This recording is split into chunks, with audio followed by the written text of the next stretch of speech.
Okay,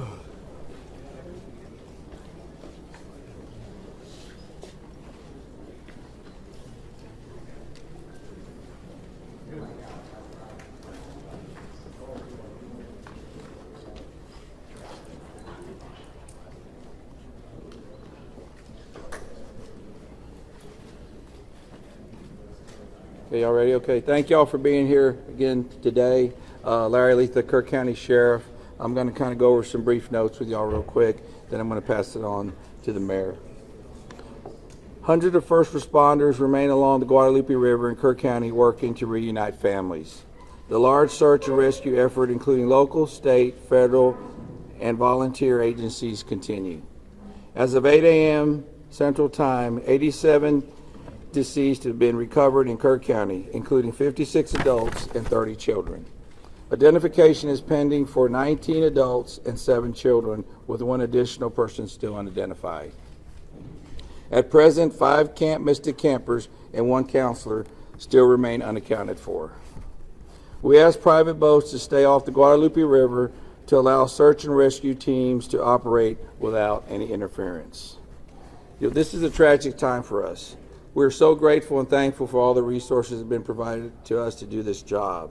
And I can assure you we will not stop until this mission is complete. At this time, I'm going to turn it over to City Mayor.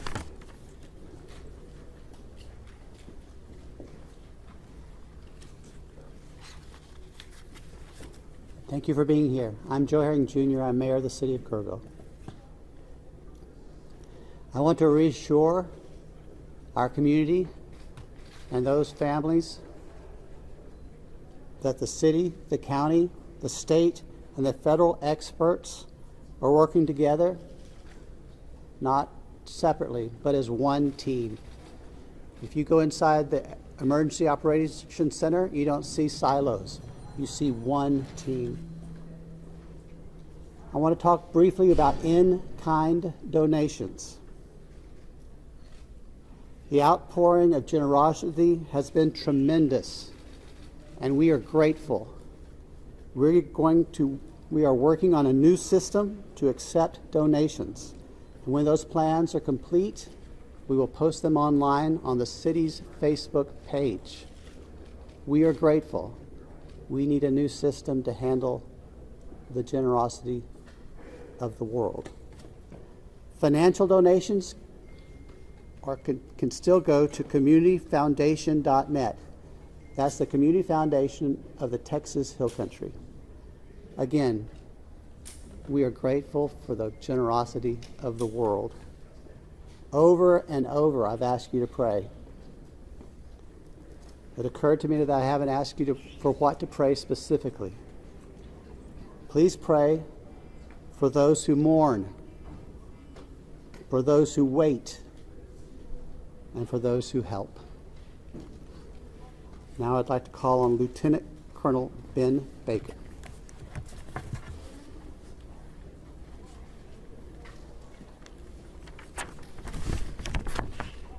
Morning, everyone. Thank you for being here.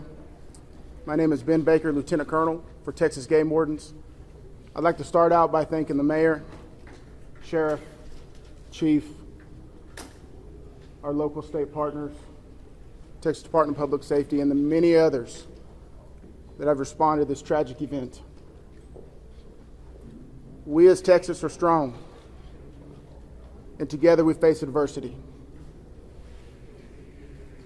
Your Texas Game Wardens responded in the early mornings of Friday to this tragic event, along with many other local and state partners. Since the early mornings of Friday, your Texas Gamers have had over 300 game wardens in the area, serving the people of the state of Texas and the citizens of Kerr County. Among that, we've searched 26 river miles since the tragic event has started. We've had approximately 444 rescues, 30 recoveries.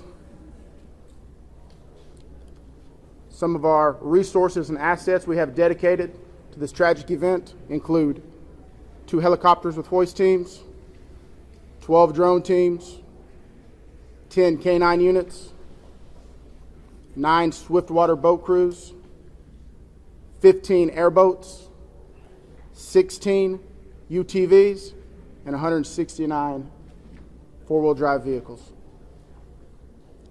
Your Texas Game Wardens will remain here and serving the community. We just ask you to continue to pray for the victims, for the families, for your first responders, for everyone involved. We'll open it up now to questions, if anybody has any. Can you talk about how challenging it is for you guys in the mud, the big trees? What's been like the different terrain? No, thank you for that question. Extremely challenging. You know, we've got, of course, your Texas Game Wardens out there, your local, your state partners, Texas Task Force 1. We've got the National Forest Service out there. We've got A&M Forest Service. We've got numerous responders with specialized capabilities where we've got these large pile of debris. And with our canines and you know, when we're trying to make these recoveries, these large piles can be very obstructive. And to get deep into these piles, it's very hazardous. And those specialized teams have to go in there layer by layer because our first responders, also the safety of them is concerned. So it's extremely treacherous, time consuming, it's dirty work, the water's still there. So we're having to go layer by layer, peeling these off to make those recoveries. What about mentally? Like when you guys stumble across someone who may be deceased, how do you process that? Absolutely. We process it the best we can. We have professionals in place, our crisis intervention team. All the agencies have some members representing there, and officer wellness is a first responder wellness is a key component to these operations. So we're maintaining and monitoring our officer wellness, our first responder wellness. We're making sure they have the support. It's very tragic whenever you see human life, but to see a child and that loss of life is extremely tragic. More rain is expected to come down west of us, and it's eventually is going to get down to Guadalupe River. Is that going to put a halt to the searches? And if not, how are you going to change the trajectory of the search and rescue operations? So with the water coming down, that is always a concern, and I'm sure you've been monitoring the last couple of days where we've had some reports of maybe some additional water coming in. Obviously, that's going to impact the search and recovery efforts. You know, us with numerous other agencies do have air capabilities, drone capabilities. We've got numerous fixed wing, rotary helicopters here. So it will alter our patrol patterns and alter our searches, but it won't deter them. I have Can a you question outline for the what for specific discussions and actions were taken between the time the first flood emergency alert came in at 1:14 a.m. and then when the river first started flooding homes hours later? What were the specific actions and discussions that happened in those hours? Can you repeat that again, please? Absolutely. I would like to know, if you could outline, please, what the specific actions and discussions were that local officials took between 1:14 a.m., that's when the first flood emergency alert came out, and hours later when the river first started flooding homes. What happened in those hours? What I can tell you, when I was first notified, it was around the 4 to 5 area. One of my sergeants was in dispatch when the first calls started coming in, the actual 911 calls come in. like at 4 in the morning. It was between 4 and 5 when I got notified. Okay, but prior to that, in that 3 to 4 area, my understanding is, and we're in the process of trying to put a timeline. You know, that's going to take a little bit of time. As I've told you several times, that is not my priority this time. There's 3 priorities. That's locating the people out there, identifying and notifying the next of kin. That is what I'm taking as my job as sheriff here to do. Okay. With all due respect, sir, I think that the community here is asking these questions. What happened? When did it happen? Was the emergency manager awake at the time? Did they push the button to issue an emergency alert? Sir, it's not that easy when you just push a button, okay? There's a lot more to that. And we've told you several times. So did it happen, sir? I can't tell you at this time, You okay? can't tell me if the emergency manager of the county Sheriff, actually issued an emergency Sheriff, alert. okay. Sheriff, who Shimon, is just give me a second. Emergency Answer the question. Operations Center? Who Let him runs answer the question. the Emergency I'll come back to you. I ain't going nowhere. Appreciate it. Who runs the Emergency Operations Center? We have a communication center, a dispatch, okay? We have a communication center. That's where the calls actually go to the police department, then they're forwarded to us. But leading up to this, in monitoring the weather, there's an any large city, in any state, there's an Office of Emergency Management that is monitoring the weather, that is watching and listening and getting briefings. Who was getting those briefings in this city, in this county? Who was receiving that information? And who would have ultimately made the decision to evacuate, hearing what was coming in from the Weather Service and other people?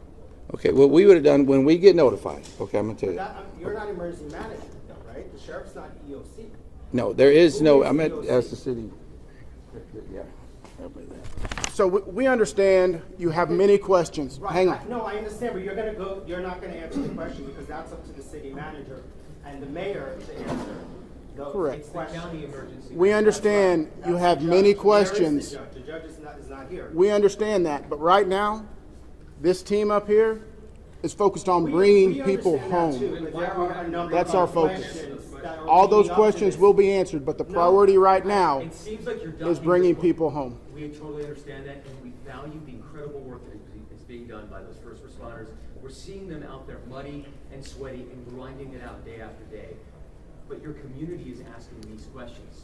And we will get answers. Manager in the county Right now, take all of our resources are focused You should be able to to answer recovery. who was in charge of the emergency operations center at the time that was getting any briefings. Do we have another question? if any I briefings. do. I think I'd like to focus on what local people can be looking for. We're looking at some erosion in roads and safety and them traveling. What can we tell people who live here right now and what they can do in their daily life? Should they worry about traveling on roads? Do we know anything about that infrastructure? Sure, absolutely. Jonathan Lamb, Kerrville Police Department. So we know that there's substantial road damage. Some roads have been closed for safety. We've got crews out there in the county shoring them up and making sure that people can travel to and from. What we're asking for the public to do to assist us is if they believe that they have seen someone, a victim, notify emergency services. Call 911, let us know, or use our non-emergency numbers, area code 830-257-8181. Contact our dispatch team and we will send officers out there. We also ask folks to limit their travel. Our first responders have had a very difficult time getting to where they need to go because of the amount of people who are flooding our roadways. We understand there's natural curiosity. People want to come here and see the flood damage. Now is not the time for sightseeing. This operation is ongoing and continuous, and it will continue. I've got time for one more question. Last question. As far as I know, the last live rescue, unless there's new information, and I don't believe there is, was made on Friday. All right, I'm afraid that's going to have to do it for this morning. Can someone answer if the bodies have been released to the families, Sheriff? Excuse me. Have the bodies been released to the families? Some. I mean, they're at autopsy. I mean, How many are still missing? Do we have an estimate among the general population, not just the girls from Mystic, even just credible reports? Is it hundreds still? Is there any estimate among the general population of how many people are still no. missing? I've told y'all several times, it's hard to know that number. No, we don't. I know the numbers that we have found, and that's all I know. You still don't want to tell us who is All right, so we're going to continue our operations. The next time that we're going to be in front of y'all will be at 5 p.m. right back here. If there is a critical update, again, we'll provide that information to you through the contact list that you have provided to us. Thank y'all.